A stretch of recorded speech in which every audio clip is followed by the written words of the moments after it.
আসসালামু আলাইকুম প্রিয় দেশবাসী, আশা করি সবাই অনেক ভালো আছেন। আসছিলাম আমি একটু মাধবপুর যাইতেছি। মাধবপুর যাওয়ার পথে হাইওয়ে রোড, মাধবপুর যাওয়ার পথে যে বিশ্ব রুটটা সিলেট টু ঢাকা, এই রুটের রতনপুর বাজার, এটা রতনপুর নামে পরিচিত। রতনপুর ওভারব্রিজের প্রায় 200 ফিট সামনে এই যে দেখেন, এখানে একটি প্রাণী যেটাকে আমরা মহিষ নামে চিনি। এই প্রাণীটা মহিষ, এই মহিষটা এখানে মৃত অবস্থায় রাস্তার পাশে রাখা আছে। তার ডেট একবার ওভার হয়ে গেছে, তার অবস্থা একদম সিরিয়াস, এত পরিমাণ দুর্গন্ধ বার হইতেছে। আর পাশে কিন্তু হাই রোড, প্রতি সেকেন্ডে গাড়ি যাইতেছে, প্রতি মিনিটে একটা গাড়ি যাইতেছে, কিন্তু এইটা দেখার কি কেউ নেই। এটা তো মনে হয় ব্যারিস্টার সুমন ভাইয়ের আসন না? অবশ্যই এটা আমাদের এমপি মহোদয় ব্যারিস্টার সুমন ভাই নিজের আসন। এটা মাধবপুরে পড়ছে, রতনপুরের 200 ফিট সামনে, রতনপুর ওভারব্রিজের 200 ফিট সামনে। আমি রিকোয়েস্ট করব মাধবপুরে যারা দায়িত্বে আছেন অতি শীঘ্রই এইটাকে মাটির নিচে দাফন করা হোক। কারণ দেখেন আপনি, এখানে যে খালকে পছন্দ করে, এখানে কেউ এত পরিমাণ দুর্গন্ধ করবে, এখান থেকে সৃষ্টি হবে অনেক ধরনের ভাইরাস, অনেক ধরনের রোগ। দেখেন মানুষ তাকে ধরে ধরে যেতেছে। এবং এই যে যাওয়ার পথে যে একটা বাতাস, এই বাতাসে কিন্তু গন্ধটা আরো অনেক দূরে। গাড়ির বাতাস কিন্তু আরো অনেক দূরে নিয়ে যাইতেছে। এই যে এদিকে দেখেন, আমার গাড়ি দাঁড় করাইয়া আমি দেখানোর জন্য আসছি।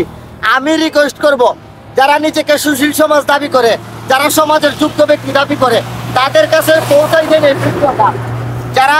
যারা যোগ্য চেয়ারে বসিয়া যারা বলে যে যোগ্য চেয়ারের যোগ্য লোককে বসানো হোক, আমি মনে করি তাদেরকে এই ভিডিওটা দেখানো উচিত এবং তারা যেন এটা ব্যবস্থা নেয়।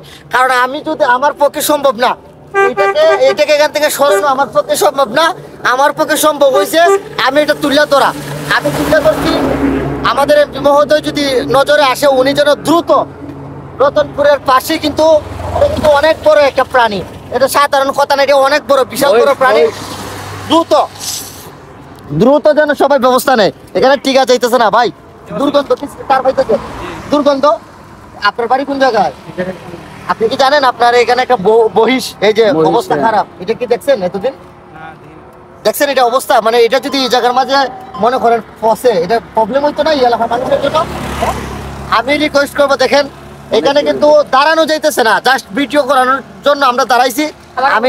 আমি যেটা আপনাদেরকে দেখাই, এই যে এটা কিন্তু এই যে রতনপুর ওভারব্রিজের পাশেই। আমি রিকোয়েস্ট করবো আপনারা ভিডিওটা এত পরিমাণ শেয়ার করবেন যেন ব্যারিস্টার সুমন ভাই বা বর্তমানে যিনি নবনির্বাচিত হয়েছেন এইখানের উপজেলার চেয়ারম্যান খানা ভাই, উপজেলার শাহজাহান সাহেবের যারা আছে কর্মীরা, তারা যদি দেখে, অন্তত শাহজাহান সাহেবের বাড়ির থেকে এটা বেশি দূর না, অন্তত তারা এটাকে 1 কিলো দূর, এটা হয়তো কারো নজরে এখন আসে নাই। সবাই ভিডিওটা দ্রুত শেয়ার করবেন, শেয়ার করে সবাইকে দেখার সুযোগ করে দিবেন। ওকে, সবাই ভিডিওটা শেয়ার করবেন।